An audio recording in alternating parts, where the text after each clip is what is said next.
I'm Ed Pierce from SpaceCoastDaily.com. I'm here with Steve Englehart, the coach of Florida Tech Panthers football, and we're here at the unveiling ceremony for the uniforms. Coach, how exciting was it to walk in the gym today and see thousands of people here?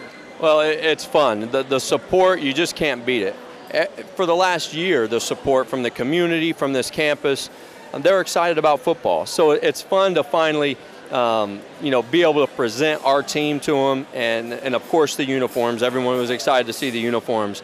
Well, the design process probably took 2 or 3 months at least, and it's funny to look at what we started off with and then what we have now and how different it is. Even the helmet, so different than what some of our first thoughts were, but we wanted to be patient. We wanted to be patient doing it. We wanted to make sure it was right, and we wanted to make sure it represented everything about our school. So they love them.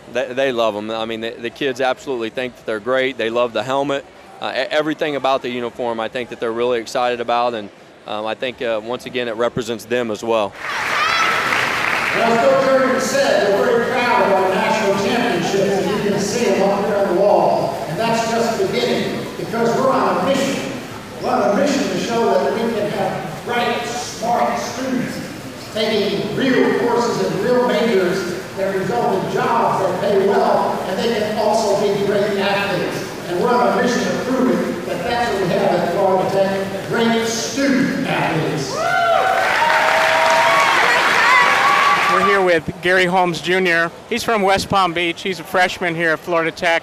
What was your first reaction to seeing the uniform back in August? Outstanding. Very top notch and top of the line. Way better than high school jerseys. They really came a long way of making these jerseys. Very nice and tight and very comfortable.